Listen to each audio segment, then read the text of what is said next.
Welcome to the Podcasting with Friends Movie Edition. I'm Nick Moffitt. I'm here with Derek Diel. Hey. And Brandon Bowlby. Hey, guys. So this is our Summer Movie Wager Results episode.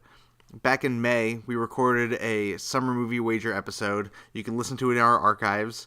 In that episode, we made predictions of what the highest grossing movies of the summer would be. It should be stated, we followed the rules from our favorite movie podcast, the Slash Filmcast. So you can check them out at slashfilmcast.com. They have a whole website set up so you could make your own predictions and follow along and play the game. That website's at thesummermoviewager.com. So basically, we each went our separate ways and made our own top 10 of what we thought the highest grossing movies of the summer would be. And every week we would look at the results and follow the charts and graphs that were on the Summer Movie Wager website and just kind of play along. We didn't really know how the summer was going until it was over. So basically, in this episode, we're going to go over the results of the summer box office, state who won the game, how they won the game, what each other's biggest mistakes were, and kind of just break down the box office a little bit before we wrap up. So, are you guys ready to do this? Yeah, I'm ready. Okay, cool. So, I guess first things first, we'll go over the 2017 summer box office. Number 10 was Girls Trip. It made $114.4 million. Number 9 was Transformers: The Last Night with $130 million. Number 8 was War for the Planet of the Apes. It made $145 million. Number 7 was Cars 3 at $152. Number 6 was Pirates of the Caribbean: Dead Men Tell No Tales at $172 million. Number 5 was Dunkirk at $185 million. Number 4 was Despicable Me 3 at $261 million. Number 3 was Spider-Man: Homecoming with $330 million. Number 2 had Guardians of the Galaxy Volume 2 at $389 million. And number 1, the highest grossing movie of the summer, was $411.5 million. So, I don't think you said the word Wonder Woman. It was Wonder Woman. Yeah, I said Wonder Woman won the... You just said number 1 was $411 million. Yeah. Are you serious? Yeah, that was great. I'm pretty sure I said that Wonder Woman was number 1 with $411.5 million. Did I really not say Wonder Woman? Only the audio file will tell. Okay, well, we'll listen back when the tape gets released, and we'll see who said what. Anyway, Derek, do you want to read the results of who got how many points? Yeah, I'd be honored. Nick, I'm sorry to tell you, but you lost. You got last place with 47 points. So bad. I think me and Brandon had a pretty tightly fought campaign. Yeah, almost the entire time. It was going back and forth pretty evenly. Yeah. I thought I had I thought I was pretty, far enough ahead that I was just, it was a cakewalk the rest of the year. I got Wonder Woman up high on my list, and I thought, that was just going to carry me through the finish line. But right in the end, Brandon snuck up and took the cake. So I came in second with 51 points, and Brandon came in first with 52 points. Yeah. Wow, well, good job, Brandon. Yes! Yeah. So basically the terms of the wager were that whoever won was going to be able to pick a movie, any movie in the history of film, that the other two people would be forced to watch. Brandon, you're going to reveal that at the end of the episode, right? Oh, yeah. I got it ready. So, I mean, like Derek said, you guys had a back and forth pretty much the whole summer. I didn't stand a chance the whole time. What do you think were the main things that helped you win the game? So the biggest thing, I think pretty clearly, is me putting Guardians of the Galaxy at number 2 and nailing that spot. And the biggest reason why that happened is because my failed prediction of Spider-Man at number 1. But unlike almost everybody else that put Guardians at number 1, me giving such false high hopes to Spider-Man, granted me all those Guardians points as that slid into second place. Yeah, so you got 10 points for that. And, I mean, Spider-Man was still number 3 overall, so it wasn't a bad guess. It wasn't a bad guess, but... yeah, my failure for Spider-Man gave me the win for Guardians for sure. Nice. Well, Derek, what did you do to help you get so many points? I mean, like I said, I think my optimism about Wonder Woman's success really helped me a lot. I don't know. I just expected it to do really well. I guess I didn't expect it to do as well as it did, but putting it so high on my list is what helped carry me through. So I put it at number 3, and that brought me like, I know when it came out, like I was just raking in so many points. Like every week I'd look and I'd just be like skyrocketing because nobody else put it up as high as me, and that was definitely my biggest one. And Guardians of the Galaxy, I was only one spot away on that. At number 1, but then also Spider-Man Homecoming I put at number 4, so that was really close too. Those 3 were like the keys to helping me stay as high as I was. Yeah, I mean, Derek, you're actually pretty spot on with your top 7 as far as closeness goes. You got more close than I think any of us. Like your War for the Planet of the Apes is one off as well. Yeah. Yeah, I think you got more close than any of us did, and that really helped you a lot. Yeah, I got a lot were close, but none of them were like accurate. Yeah, your Cars 3 is one away. Yeah. Yeah, I had a few that were one off too, but yeah, I mean, I pretty much didn't really do anything so great. I didn't get any spot on. I don't know. I just was pretty off. I mean, it's pretty fine because looking back on it now that the summer's over, like looking at the top 10, it's like, of course those were the top 10 highest grossing movies of the summer. Of course it's that order. That order makes so much sense. Like in retrospect, it all makes sense. Instead of telling you guys how I succeeded, I have a few things of what I did poorly. Like I had Transformers at number 2. Like that franchise bubble has been popped. People do not care about those movies as much as they used to. I think it's like the negativity about how the quality of those movies are pretty bad has finally caught up to it, and they're kind of just the same overly stimulated action, and I think that's reflected in the box office. So yeah. I put that at number 2, and that really messed with me. I also put Wonder Woman number 8, so obviously I didn't guess that movie was going to make as much money. I kind of assumed that people had the comic book fatigue, and especially the DC fatigue after Suicide Squad and Batman vs. Superman. I just didn't think Wonder Woman was going to make as much money, and obviously I was completely wrong with that one. Yeah, I think people don't really know the difference. It's all just action heroes at this point. Yeah, that's true. And also I put Baywatch on my list. So Baywatch totally bombed, guys. So yeah, that's where I'm at. Like you were saying, it's so much more predictable now looking back. Like, of course, these are the way that these movies ordered on the list. And I think we kind of like projected a lot of fun gambles into our list. And I think next time I do it, I'm going to go much more by the books and not go out on a limb nearly as often. I think that'll help it out. How do you think you went out on a limb? Like, what were some of the mistakes you made? Like, Spider-Man Homecoming was a big out on the limb, even though it did help me out with Guardians. But, like, I should have known better as far as Spider-Man Homecoming. War for the Planet of the Apes. I like projected my own fandom into that series when it really was going to be in the lower half of the top 10 no matter what. So stuff like that is what I'm talking about. Derek, what about you? Were there any things that you messed up on or second-guessed yourself with? I mean, the biggest thing was thinking that bad movies were going to continue to succeed in the box office. Like, I definitely thought Despicable Me, Transformers, and Pirates were all just going to, just do the thing that they always do, where they just, like, keep raking in unlimited amounts of money, but it didn't happen. And so I think that was that and putting King Arthur at number 10 were my two biggest mistakes.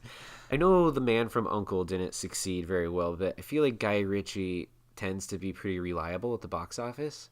And so I was just kind of hoping that he was going to at least get into the top 10. Like, that's not a tall order, especially for, like, someone with his name, like, his draw, and, like, the amount of budget he can get for the movies he makes. Like, and he's a talented director. So, like, in my mind, it was like, there's no reason why he couldn't make it, but clearly he was nowhere near it. Yeah, I skipped that movie. But I do think there is that one movie on the top 10 that all of us completely missed, and that is the number 10 spot, Girls Trip. We talked about, when we were making our predictions, about that one female rated R or PG-13 comedy that usually always makes the top 10. And I thought that was going to be Rough Night, was my pick for that spot, and I know you guys both left that guess out completely of your list. I think I had Rough Night as a dark horse, but yeah. And you had Baywatch, which is rated R comedy. Yeah, I had Baywatch as my like rated R comedy that I thought would make it. I thought about that, but I just chose the wrong movie, and yeah, I didn't choose the female. The female part of it is something I totally just didn't consider. I remember researching trailers, and God, the trailer for Girls Trip was so horribly bad, and I cannot believe how great the reviews have been for that film, and it's really carried it this summer.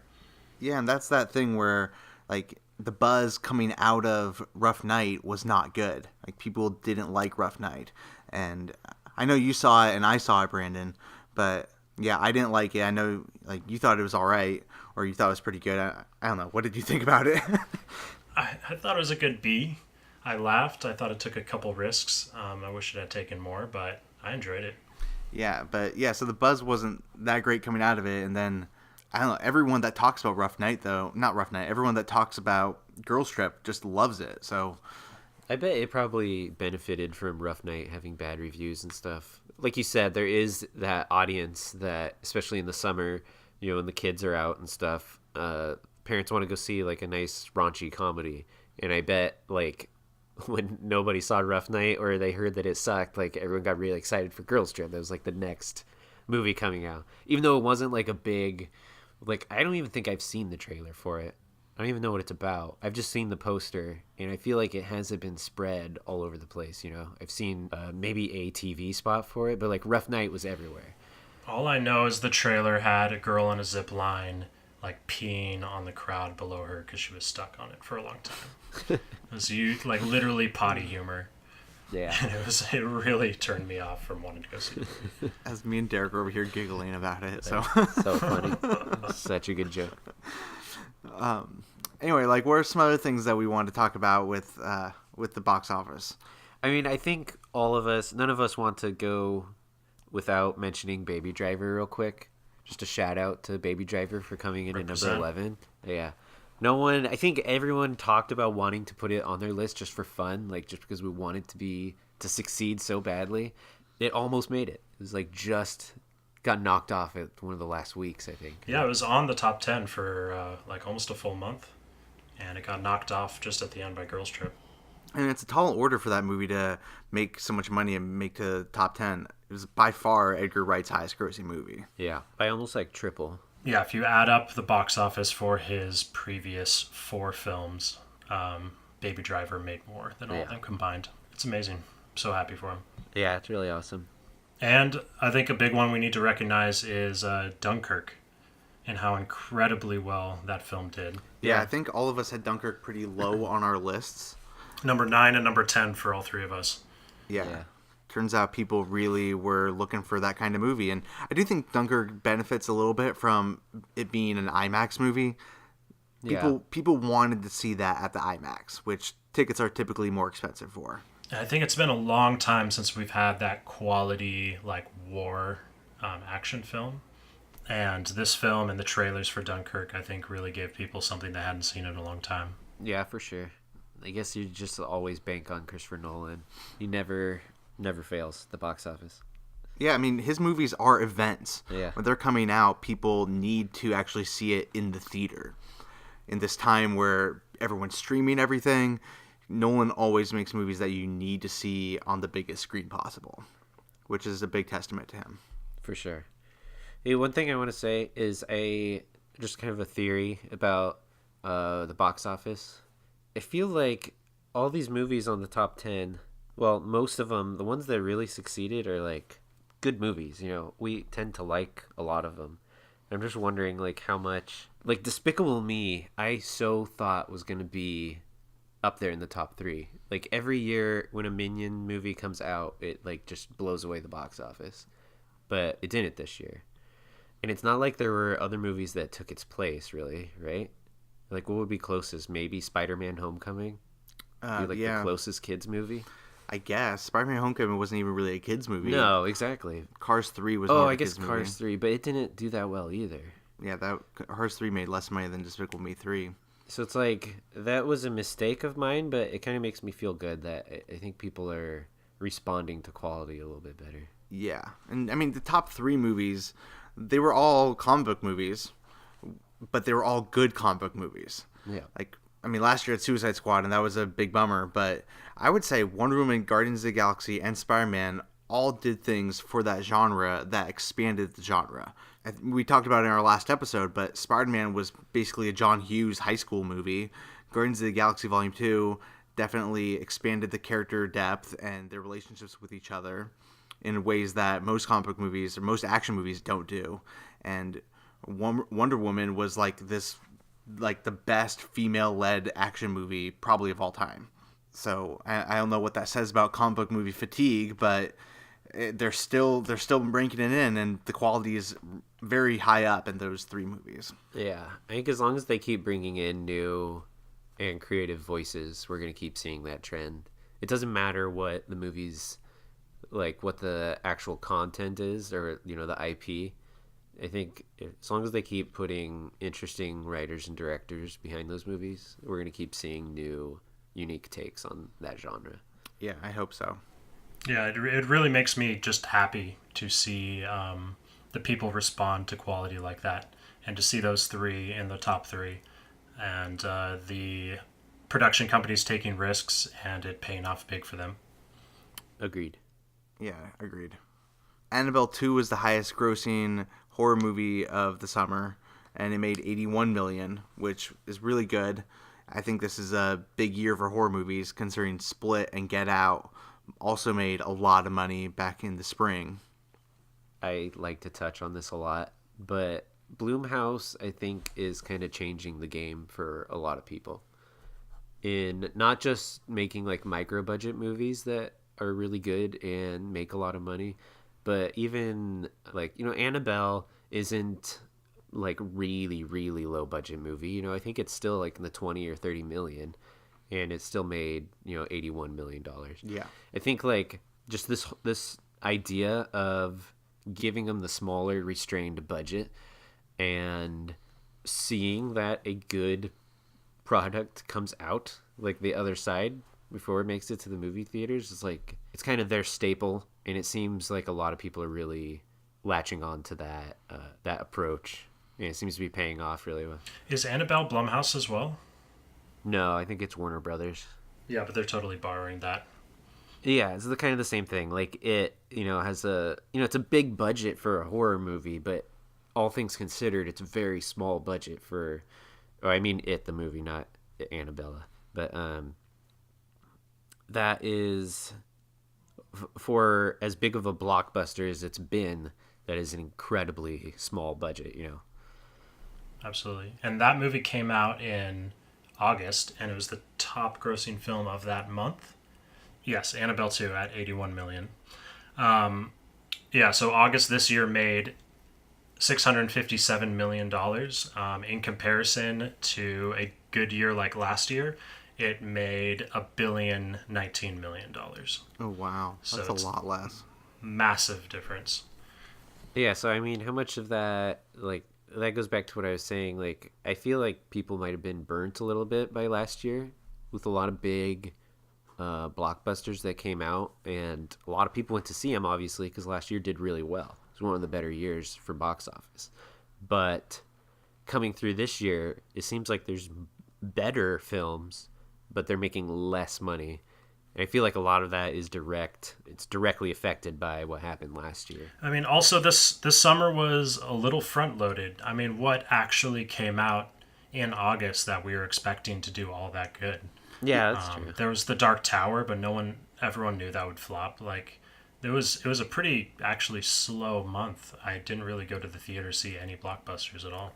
Yeah, I think if you looked at our Summer Movie Wager chart, most of our top 10, I think almost all of them came out through July. Nothing really big was scheduled to come out in August. Yeah, that's true. It's kind of more of a month scheduling crisis than it does reflect on people's like willingness to go to see movies. There was a missed opportunity that month because there was no competition. So maybe the studios just should work on spreading out their movies instead of trying to one-up each other. Yeah, I feel comfortable saying it was just a studio fuck up. Yeah. It's their fault. Screw those guys. They messed up, and they got bad returns. Anyway, so, I think, unless you guys have anything else to say about the summer of 2017, I think we should move on, and Brandon should tell us what we're going to be forced to watch. Yes, please. Okay, so...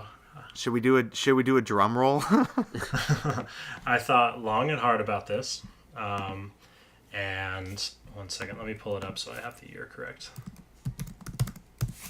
I have predictions. Well, I have a idea. Oh, tell us your prediction real quick. Well, there's just one movie that I feel like you've been bragging about for a very long time. And there's one movie, well, there was two movies, but one of them you already made me watch. Well, both of us, The Great Beauty. Oh, yeah, you already made us watch a movie earlier this year, The Great Beauty.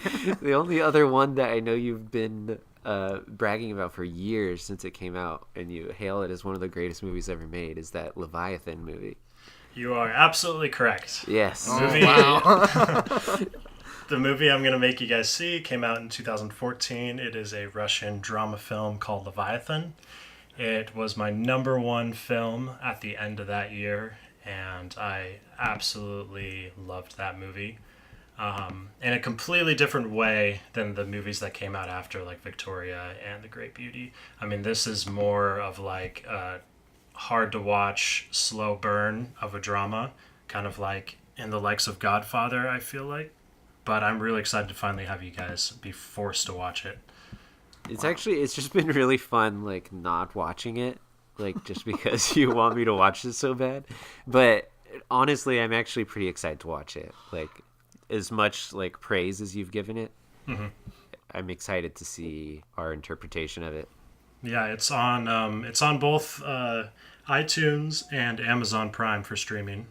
Yeah, I mean, like the other movie you made us watch earlier this year, The Great Beauty. I know I'm like joking around that you made us watch it, but it was, for some reason, it was better than what I thought it was going to be. I don't know why I was expecting it not to be. Like, I just was like, oh, Brandon's going to make us watch this foreign Italian movie. Like, I don't even know what it's about. Okay, here we go. And then it turned out to be like this beautiful experience that I got a lot from.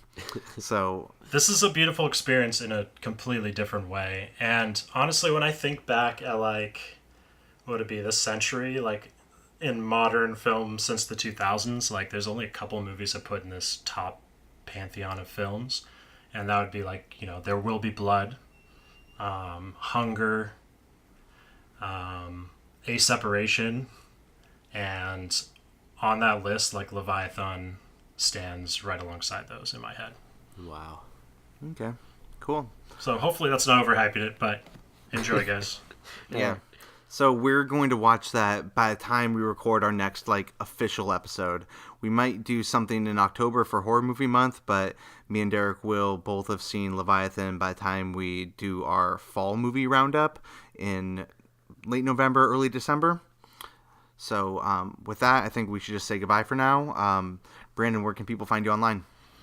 I am on Letterboxd under my name Brandon Bowlby, and I'm also on Twitter at Beb727. Okay, Derek, what about you? I am on Letterboxd at Chicken Tack and on Twitter at Chicken Tack. Cool. And I'm on Letterboxd. It's not at, it's just my name, Nick Moffitt. Oh, yeah, and then I'm on Twitter at Mothman23. So anyway, thanks for listening. Hope you have a great movie season. Goodbye. Bye. Bye, guys.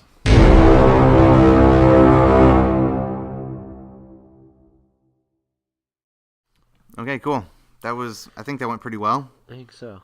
How do I tell what my name is? Is it Derek?